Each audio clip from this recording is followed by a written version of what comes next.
მას შემდეგ, რაც უკრაინის წინააღმდეგ ჩრდილოეთმა კორეამ მოსკოვს ბალისტიკური რაკეტები მიაწოდა, დასავლური სამყაროსთვის ახალი საკითხი გახდა აქტუალური. უკრაინაში ამბობენ, რომ მხენიანი რუსულ საოკუპაციო არმიას ცოცხალი ძალითაც აძლიერებს.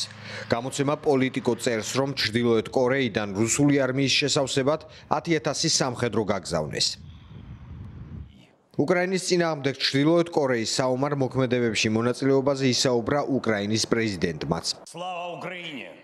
4 ოქტომბერს გამოცემა The Times-ი წერდა, რომ უკრაინის წინააღმდეგ რუსეთის მიერ გამოყენებული ჭურვების ნახევარზე მეტი, რაც წელიწადში დაახლოებით 3 მილიონი ჭურვია, ჩრდილოკორეული წარმოებისაა. საუბარია საარტილერიო ჭურვებზე. დასავლური დაზვერვის შეფასებებით, ჩრდილოეთ კორეის ჭურვების ნაწილი შეიძლება გაუმართავი იყოს, მაგრამ სწორედ მათი გამოყენებით მიეცა რუსეთს ბრძოლის ველზე, მაგალითად ვუჰლედარში, წარმატების მიღწევის საშუალება. მიმდინარე წლის ივნისში ნატოს გენერალურმა მდივანმა განაცხადა, რომ რუსეთს უკრაინასთან ომში ჩინეთი, ჩრდილოეთი კორეა და ირანი უჭერენ მხარს. როგორც ჩანს, ნატოსთვის სწორედ ეს კავშირი წარმოადგენს უმთავრეს მოწინააღმდეგეს. ჩრდილოატლანტიკური ალიანსის შემადგენლობაში 3 ბირთვული სახელმწიფოა. კრემლის პოლიტიკის მომხრე მხარეს ასევე 3 ბირთვული ქვეყანა. რუსეთი, ჩინეთი და ჩრდილოეთი კორეა.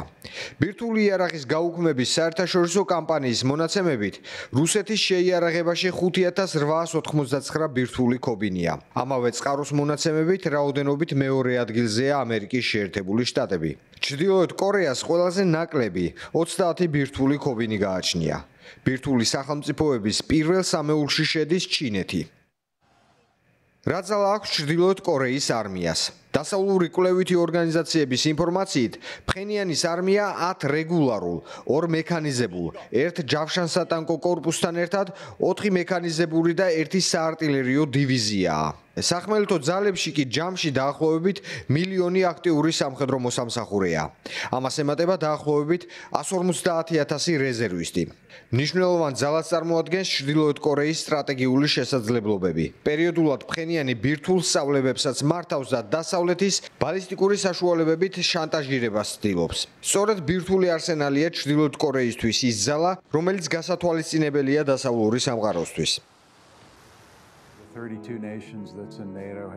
და როგორ პასუხობს ჩრდილოატლანტიკური ალიანსი მხენიანისა და მოსკოვის ბირთვულ შანტაჟს? ერთ-ერთი ბოლო ახალი ამბავი, რომელიც საზოგადოებისთვის ცნობილია, ჩრდილოატლანტიკური ალიანსის მიერ მასშტაბური ბირთვული სწავლება Steadfast Noon-ია. ნატოს გენერალური მდივანი მარკ რუტე ამბობს, რომ ამ წვრთნების მკაფიო მიზანია ნებისმიერ მოწინააღმდეგეს აჩვენოს, რომ ნატო მზად არის ყველა მოკავშირის დასაცავად. სრულ სტრატეგიულ სურათს დაძაბულობის ტონს მატებს სიტუაციის ესკალაცია ჩრდილოეთ და სამხრეთ კორეას შორის.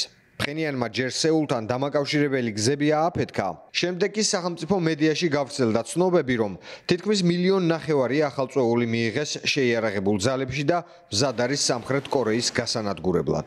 გიორგი თუხარელი, ევრონიუს, ჯორჯია.